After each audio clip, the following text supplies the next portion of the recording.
Let's explore some advanced options for CloudFront that can come up in the exam. So let's talk about pricing and price. Now let's talk about CloudFront. CloudFront is a content delivery network, or CDN, so anytime you see CDN at the exam, think CloudFront. It improves the read performance by caching the content of your website at the different edge locations. And because your content is cached all around the world, then your users all around the world will have a lower latency, and this will improve the user experience. CloudFront is made of 216 points of presence globally, which correspond to the AWS edge locations around the world, and AWS keeps on adding locations to improve user experience even further everywhere. On top of it, by having the content distributed globally, we are getting DDoS protection. So DDoS is a sort of attack where all your servers around the world are getting attacked at the same time. We'll see this later on in this course. And the idea is that CloudFront, because your application is worldwide, then you're protected against these attacks, also using something called Shield and Web Application Firewall that we will be seeing in the security section. So if we want to look at a map of the world, these are the map, and we see some edge locations as well as edge caches. And so say we had created an S3 bucket and a website on our S3 bucket in Australia, but we had a user maybe in America, then what the user will do is that it will request the content from an American edge location using CloudFront, and CloudFront will be able to fetch the content from Australia. Now, if another user in the US will be requesting the same content, then it will be served directly from the edge, and it will not go all the way to Australia to serve that content. Same, if a user is in China, then we'll be talking to a Chinese point of presence and then redirected to the S3 buckets, and then the content will be cached at the edge. CloudFront has several types of origins. For example, you have S3 buckets, which is used to distribute files and cache them at the edge using CloudFront. And to guarantee that only CloudFront can access your S3 buckets, you can use something called the Origin Access Control, OAC, which is replacing the older Origin Access Identity, OAI. CloudFront can also be used as a way to send data into an S3 bucket, so to upload data to file to S3, which is called an ingress. You can have CloudFront as well instead in front of any custom Origin HTTP backend. So that could be an application load balancer, that could be an EC2 instance, an S3 website, but first you must enable the bucket as a static S3 website, or really any HTTP backend you want. So at a high level, how does CloudFront work? We have the edge location all around the world, okay? And then it will be connecting to your origin. So would it be an S3 bucket or an HTTP server? And when the client connects and does an HTTP request into your edge location, then the edge location will see if it has it in the cache. If it doesn't have it in the cache, then it will go to the origin to get the request result. And then once it retrieves the result, it will be caching it into a local cache so that if another client requests the same content from the same edge location, then the edge location does not need to go to the origin. So if we have S3 as an origin, then if we look at the cloud, your S3 bucket is your origin in some region, and then you have edge locations all around the world, for example, at Los Angeles, and your users accessing the edge location in Los Angeles will get their content directly served through the edge location, but first the edge location will get it from the origin S3 bucket through the private network. And the S3 bucket will be secured using an origin access control and by modifying the S3 bucket policy on the S3 bucket. So this is the same when we have a user in Sao Paulo, for example, in Brazil. Again, will be another edge location which will be serving users close to Brazil. And then it will be a private connection between your edge location and your S3 bucket, and so on. So using CloudFront and the edge locations, we can see that the content of our S3 bucket in one region can be distributed all around the world through the edge locations or points of presence. So one question that's common is, what is the difference between CloudFront and something like S3 replication? Well, if you have CloudFront, you're using the global edge network, so this is about 216 points of presence, and the files are going to be cached in each edge location, maybe for a day. So this is amazing if you have static content that must be able to be available everywhere around the world. S3 cross-region replication is different. It must be set up for each region you want replication to happen, so this is not for every region in the world. And then files are going to be updated in near real time, so there's no caching that happens, and it is only for read-only, And so this is great if you have dynamic content that needs to change all the time and be available at low latency in a few regions. So they serve very different purposes. CloudFront is a CDN, which is to cache content all around the world, whereas S3 cross-region replication is to really replicate an entire bucket into another region. So hopefully that makes sense about CloudFront. In the next lecture, we'll have a play and see how we can set up a CloudFront distribution on the cloud for an S3 bucket. So we'll see you in the next lecture.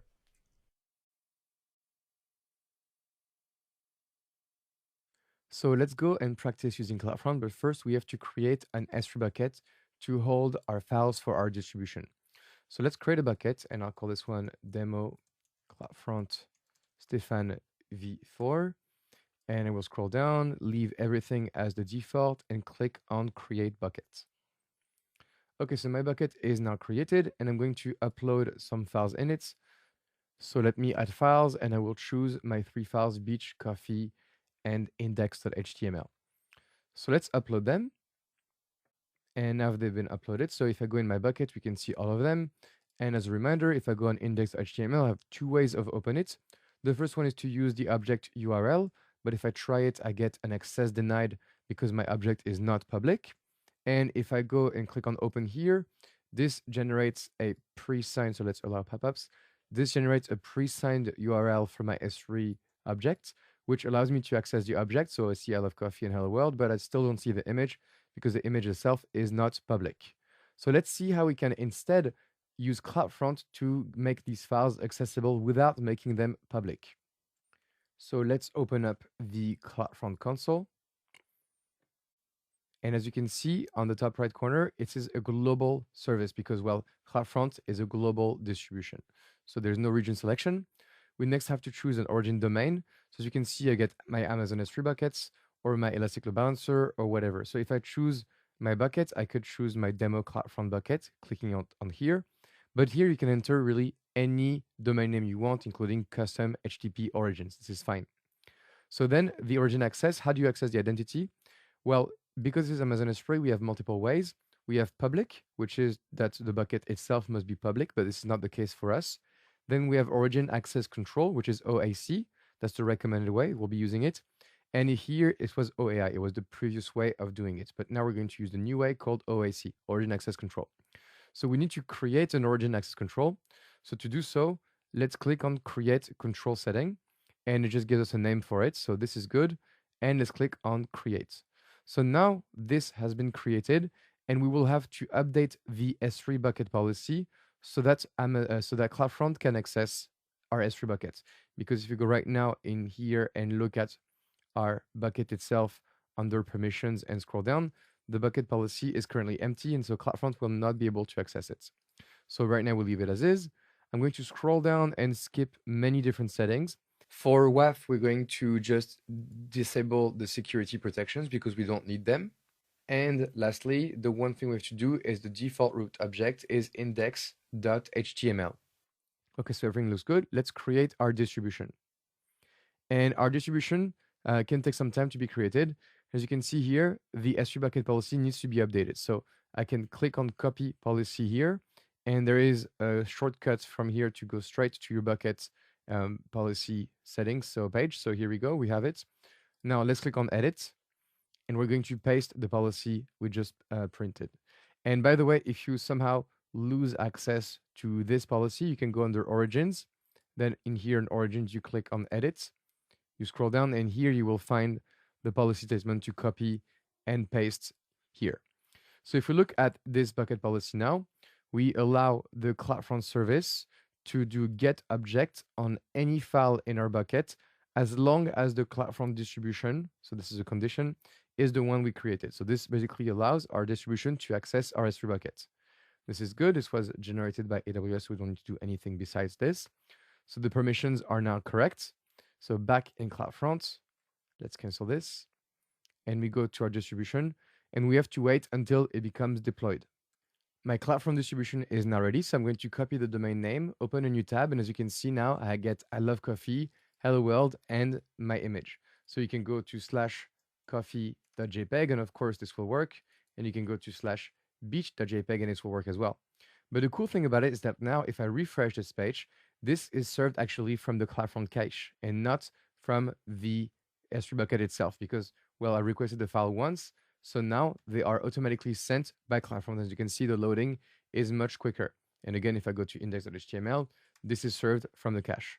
So this is the beauty of CloudFront. Now we've done one request against Amazon S3 through CloudFront, and then the rest is cached on the distribution itself. So if I go back now to CloudFront, on the left-hand side, just to show you, you have the origin access, and this is where you will find your origin access controls. And we can see that this one was created and is active right now and is assigned to this distribution. So, okay, that's it. We've seen how CloudFront works. I hope you liked it, and I will see you in the next lecture. So as you know, it's possible for CloudFront to access any custom HTTP backend. So this includes as well an EC2 instance or an application load balancer. So let's say we've developed an HTTP backend on top of an EC2 instance. And so we want our users to access it through CloudFront. How do we do? Well, they will access the edge locations of CloudFront, and these edge locations will be making requests into our EC2 instances. And therefore, the EC2 instances must be public. Otherwise, the edge locations will not be able to access our EC2 instances because there is no private VPC connectivity in CloudFront. So therefore, we must also have a security group that allows the list of all the public IP of the edge locations of CloudFront to make sure the security is compatible and works. And you can find a list of these CloudFront IPs in this URL right here. So that's our first pattern. The second pattern is to use an application load balancer. So again, it must be public, and then the backend EC2 instances can be private because there is private VPC connection between the application load balancer and our EC2 instances. We just need to make sure that the EC2 instances security group allows the security group of the load balancer. So therefore, the users will be accessing the edge locations, and then the public IPs of the edge locations must be allowed in the security group of the ALB to make sure connectivity can be established. Okay, so that's it for this lecture. I hope you liked it, and I will see you in the next lecture.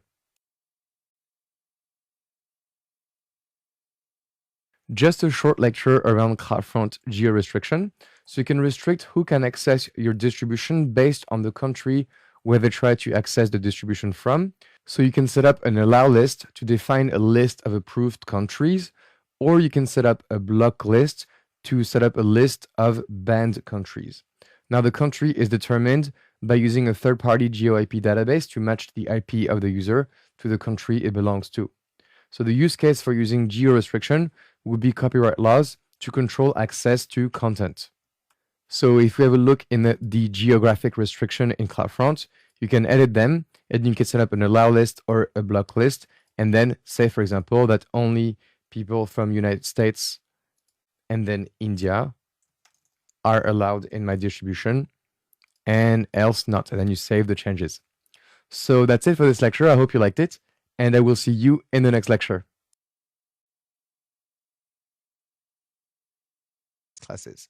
So we know that CloudFront edge locations are all around the world, but because they're all around the world, the cost of data out per edge location will vary. And so here is a table.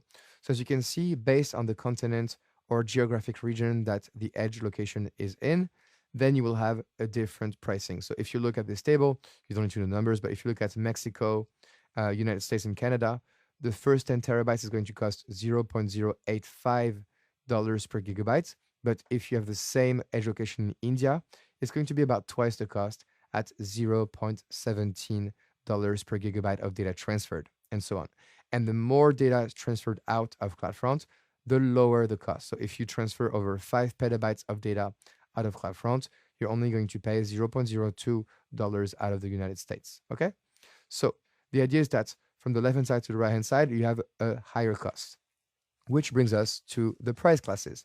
So you have a choice you can make, and you can reduce the number of edge locations around the world that is going to be used for your CloudFront distribution in order to do cost reduction. And there are 3 price classes available. There is the price class all, which is giving you all regions and obviously the best performance, but it's going to cost you a little bit more money because, as you can see, for example, an edge location in India will cost more than an edge location in the United States. you can do the price class 200, which gives you most regions but excludes the most expensive regions, and price class 100 to only get the least expensive regions. And this is summarized in this table. Now, the table is not really fun to look at, so I made a little diagram. Here is the world, and we have a lot of edge locations around the world. Now, the price class 100 is going to give us the America, the North America, and Europe. Then price class 200 is going to add some of these regions, and price class all is going to have the entire world available for the edge locations, okay? So that's it for this lecture. I hope you liked it, and I will see you in the next lecture. So now let's talk about cache invalidations in CloudFront. So CloudFront has a backend origin, of course, and if you do happen to update the backend origin, CloudFront edge locations will not know about it and will only get the refresh content from your backend origin, the updated one, once the TTL of the cache has expired. But that is maybe an undesirable behavior for you because you want the new content to be served as soon as possible. And therefore, what you can do is you can force an entire or a partial cache refresh, and therefore you eliminate all the TTL present in your cache.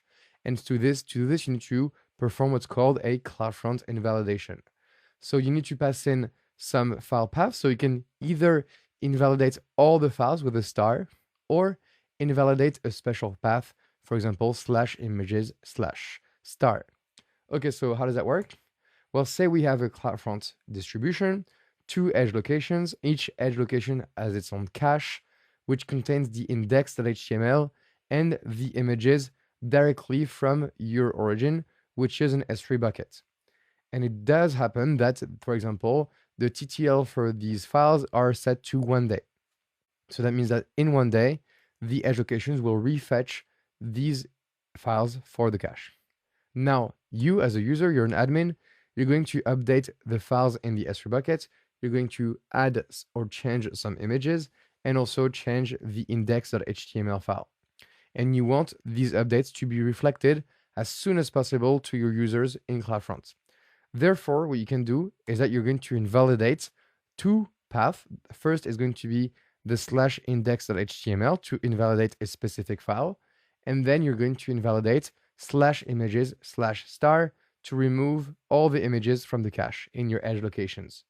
So then CloudFront is going to tell the edge locations to invalidate these files from the cache, and they're going to be simply removed from the cache. Now, next time a user is going to ask for example, the index.html, CloudFront is going to forward the request to a specific edge location, which will realize that the file is not in its cache anymore. Therefore, the edge location will do a request on your origin and get the updated and newer index.html. Hence, you've seen the value of cache invalidations. So that's it. I hope you liked it, and I will see you in the next lecture. Okay, so in this lecture, we are going to talk about a newer kind of service for AWS called the AWS Global Accelerator. But before we do so, I want to introduce the problem to you that we're trying to solve and how we're going to solve it. So, say you have deployed an application and it is global, and you have global users who want to access it directly. But our application is only deployed in one region. So for example, here in India, I have deployed a public application load balancer. But my users are all over the world. They're in America, in Europe, in Australia. And so as they access my application, they want to go over the public internet. And that can add a lot of latency due to many hops through the routers, okay? So I'm obviously overplaying this, but you can see that in America, there's 5 hops of routers or servers before we get to the public ALB in India, and that's because it goes over the public internet. Same for Australia, many hops, and same for Europe, many hops. So you can see these hops introduce a bit of risk because connections can get lost. They also add a little bit of latency, and they're not as direct as possible into our Amazon infrastructure. So what we want to do is to wish to go as fast as possible through as soon as possible the AWS network to minimize latency. And so before we do so and use the global accelerator for this, I want to introduce you another concept, which is unicast and anycast IP. So first, unicast IP is what we know. One server holds one IP address. So our client, when it talks to 2 servers, one has an IP address with the left-hand side on 12 and the other one is 98. Then if we refer to the IP address that begins with 12, we will be sent to the server on the left-hand side. And for the other one, if you use the other IP, then we will go to the server on the right-hand side. This, we know, it makes a lot of sense. But for any cast IP, this is a little bit different. All servers will hold the same IP address, and the client will be routed to the nearest one. So this is counterintuitive, but this is how it works. So our client has two servers, and these two servers, as you can see in the bottom, they have the same IP. But our client, when it tries to connect to this Anycast IP, will be sent to the server that is the closest to itself. And as surprising as this is how it works. So Global Accelerator uses that Anycast IP concept to work. So how does it work? We are going to leverage the AWS internal global network to route to our application. So we have the same idea. We want to route to India, and we have users all around the globe. And what we're going to happen is that instead of sending it through the public internet, in America, it's going to talk to the closest edge location. And from that edge location, it's going to go all the way straight to our ALB through the internal AWS network. Same for Australia. So it goes to talk to an edge location near to Australia, and then it goes over the private AWS network to get to the ALB. And same for Europe. So the idea with this is that we're going to use an Anycast IP, and there's actually going to be two of those that are going to be created for your application, and they're global. And the Anycast IP will send the traffic directly to the closest edge locations of your users. And this is the power of Anycast IP. So the edge locations will then send the traffic to your application load balancer, for example, through the private AWS network, which is much more stable, has less latency, and so on. So the Global Accelerator is absolutely unique because it really allows you to give two static IP addresses all around the globe for the users for whatever application you may have. And right now I'm showing one ALB in one region, but it could be global as well. It could be multiple ALBs in multiple regions. So it's a game changer to me. So what does it work with? It works with Elastic IP, EC2 instances, application load balancer, network load balancers, and they can either be public or private. There is consistent performance because we go over the network, so we have intelligent routing to the lowest latency edge location, and we'll have fast regional failover in case anything goes wrong. There's no issue with client cache because the client doesn't cache anything. The IP, the two Anycast IP we're using don't change. It's internal to the AWS network to go after the edge location, so it's perfect. And then we have health checks. So the Global Accelerator will perform a health check on your application, and that makes sure that your application is global. And if a health check fails for one ALB in one region, then there's automated failover in less than 1 minute to a healthy endpoint. So this is really, really great. And it's amazing for disaster recovery, thanks to the health checks. Now for security, it's absolutely secure because we only have two external IP that need to be whitelisted by your clients, and you get DDoS protection automatically through the Global Accelerator, thanks to something called AWS Shield that we'll see in the security section. So this is great. So you may be asking me, what is the difference between Global Accelerator and Cloudfront? And hopefully you already see the difference, otherwise I failed, but I want to outline these differences very, very clearly. So Global Accelerator and Cloudfront, they both use the same global network, and they will both use the edge locations all around the globe that AWS has created. They both integrate with Shield for DDoS protection, so they both achieve the same things, but now they're different. Cloudfront is going to improve the performance for both cacheable content, such as images and video, and also dynamic content, such as API acceleration and dynamic site delivery. And the content is going to be served from the edge locations. So once in a while, the edge locations are going to fetch that content from the origin, but most of the time, hopefully, Cloudfront will deliver cached content from the edges. So here, the users are getting content from the edges. Whereas for Global Accelerator, it improves the performance of a wide range of applications over TCP or UDP, but the packets are being proxied from the edge locations to the applications running into one or more AWS regions. So in that case, all the requests still make it to our application end, and there's no caching available. So it's a really good fit if you have non-HTTP use cases, such as gaming, IoT, or voice over IP, or it's also really good if you have an HTTP use case that require a static IP addresses globally, okay?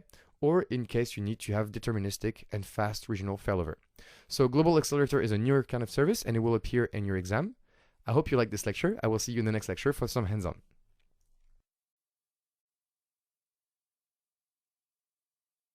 Okay, so let's have a play with AWS Global Accelerator. And by the way, this hands-on is not free, so if you don't want to spend any money for this course, then please don't use the service. Otherwise, if you're really willing to spend a few cents, then you can go ahead with me and create this hands-on on Global Accelerator. And for this, no matter what the region you're going to be in, so let's go to Frankfurt, for example. And if I try to log in into AWS Global Accelerator, as you can see, I will be taken automatically to US West 2 to Oregon. It's because no matter what region you choose, the global accelerator is global, and therefore it goes into the same configuration region. But before we can create a global accelerator, we have to create our application. So let's go to the EC2 service, and I'm going to choose my first region for EC2, maybe US East 1. So I'm going to US East 1, and I'm going to create an EC2 instance in that region that is going to expose an HTTP service. So we know how to do this. Let's try again together. We create an instance, Amazon Linux 2 AMI, and then I will choose a T2 micro. Configure the instance details. I will want one instance, and I will scroll down, and I will want some user data. So the user data I'm going to use the same as before, but this time I'm going to also add something.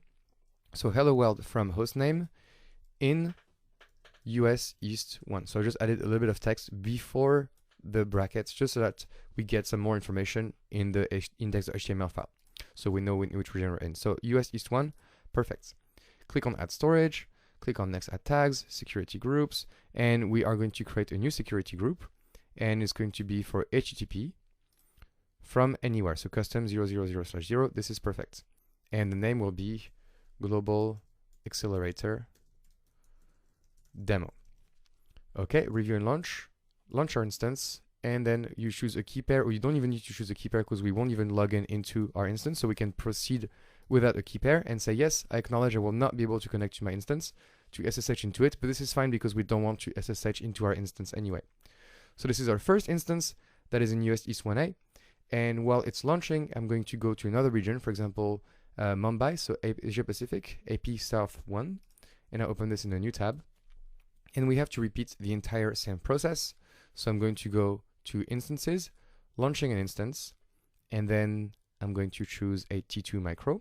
So Amazon Linux 2, T2 micro, and we have to reconfigure it. So I'm going to copy and paste the same user data, but this one I'll say from AP South 1, just so we have more information in the user data.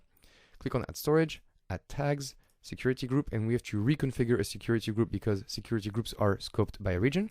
So I'll call it Global Accelerator Demo, and again we'll have HTTP allowed from anywhere. Review and launch, and there's no key pair found. This is great. I will choose to proceed without a key pair and say yes, I cannot SSH into my instance. So this is fine. We can view the instances now, and it is starting as well. So let's go back to US East 1. This one is running, and if I take the public DNS IPv4 or the public IP and open this into a new tab, hopefully I should start seeing something. So maybe it hasn't launched yet. So let me wait a little bit of time to see if it launches. And this took a little bit of time, but we have our hello world from IP in US East 1. So if we do the same for our instance in Mumbai, so we take the public DNS for here, open this in a new tab, go there, and it will take a little bit of time to launch. And now it's working. We are getting the hello world from AP South 1. So excellent. We have our two instances, one in US East 1 and one in AP South 1, ready to use. So back into our management console, we are using the global accelerator, and we are going to create our first accelerator. So it's saying, okay, we need to have some basic configuration. I'll call it my first accelerator, and then click on next. Then we have to set up a listener, which is what is the port and that is going to be listening, and the protocol. So I'll choose port 80, protocol TCP, because we have HTTP traffic, which is built on top of TCP. And then client affinity is if you want to have like sort of a stickiness to your global balancer. For example, if you want the same user to go back to the same endpoint. And we can choose by source IP, but for now we'll click on none. Okay, and this is the only listener we need, but we could have multiple ones if we wanted to. Click on next, and then we talk about endpoint groups. So this is how to group endpoints by region. And the first region we have is US East 1A, US East 1, and that's the one where I created this instance. So I'll say, okay, and the traffic dial is 100. So that means that it's a value, it's a weight, but 100% of the traffic will go to that region. And for the health check for that region, because we're using an EC2 instance, it uses this health check here. So it's going to go on port 80, protocol TCP. This is perfect, but we can have HTTP as well. HTTP /, the check interval maybe every 10 seconds, and the threshold count 3. So this is perfect for this health check. And alternatively, if we are having endpoints that would be not EC2 instances, but they would be load balancer, for example, an ALB, then it would automatically leverage the health check of that ALB. So this is perfect. Okay, so next we add another endpoint group, and this one is going to be from Mumbai, so AP South 1, and we have also a traffic dial of 100, and again we'll configure the health check to be HTTP on / for the interval 30 and the threshold counts of 3. Click on next, and now we have two endpoint groups, US East 1 and AP South 1, and we can add endpoints. The endpoint can be an application load balancer, a network load balancer, an EC2 instance, or an elastic IP address. But for now, we only have EC2 instances, so we'll click on EC2 instance. We'll choose the instance ID that we have, and we can assign a weight again.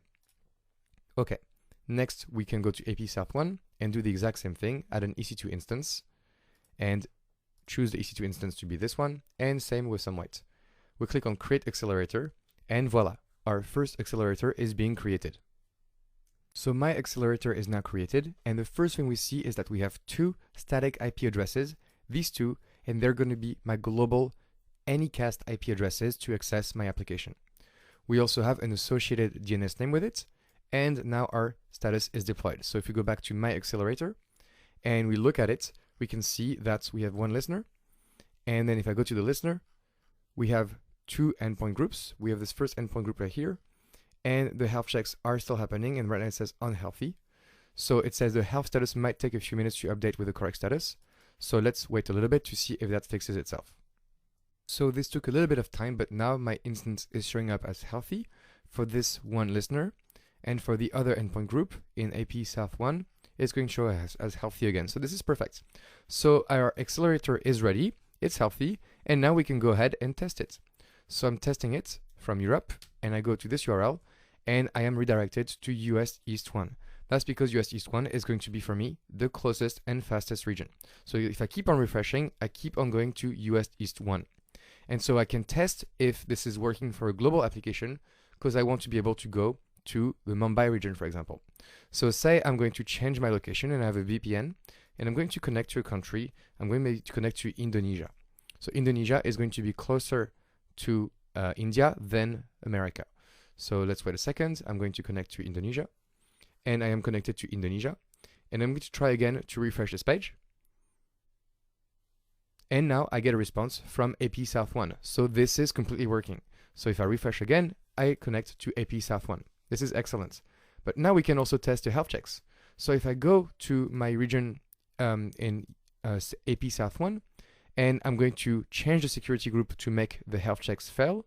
So I'm going to go to my security group, view the inbound rules, click on it, and I'm just going to simply remove this security group rule so that the health check will fail. So I will edit it, remove it, click on save. Okay, here we go. So now what I should be expecting is that at some point, my first accelerator should very, very quickly realize that our instance is unhealthy. So let's go to our listener ID, and then I'm going to go to my endpoint in AP South 1. And so what we hope to see is that this EC2 right now is showing up as healthy, but soon enough, within a minute, it should show up as unhealthy. And if it does so and I refresh this page, then it's going to show me US East 1 instead of AP South 1. So let's wait a little bit of time in this UI to see what happens. Okay, so our instance is now unhealthy. And so if I go back to my global accelerator DNS name and refresh, I should be seeing a response coming from US East 1 because we cannot connect to AP South 1. So it's connecting, and the response is coming from US East 1. So this is perfect. Everything is working as expected, and our global accelerator is doing exactly what I told you it was doing. So now to clean up with this hands-on, you can go to your EC2 instances and terminate both of them. So I'm going to terminate this one in Northern Virginia, and I'm going to terminate the one in Mumbai. And by the way, I should probably disconnect from my VPN to have less latency. So yes, I would like to terminate that instance. And then I'm going to go to this one in Mumbai region and right click and also terminate it. And then finally, to clean up the accelerator, you need to go to your first accelerator and you need to delete it. And first you need to disable the accelerator. And once it is deleted, you type delete and it will go ahead to delete that accelerator altogether. And something that's interesting to see is global accelerator pricing, just to get an idea of how much it will cost you. And so we can see that we have a fixed fee For every full or partial hours when an accelerator is running in your account, you're paying $0.025 until it is deleted. And then we have a data transfer fee. And based on the region you are coming for and this destination, it could be between $0.01 per gigabyte all the way to some very expensive fees. For example, for Australia, 0.08 cents per gigabyte of data transfer. So this is definitely a very expensive service, and it can be even more expensive in other regions, but it is a very worthwhile one and one that you're expected to know about in the exam. So that's it. The global accelerator is deleted and everything is cleaned up. I will see you in the next lecture.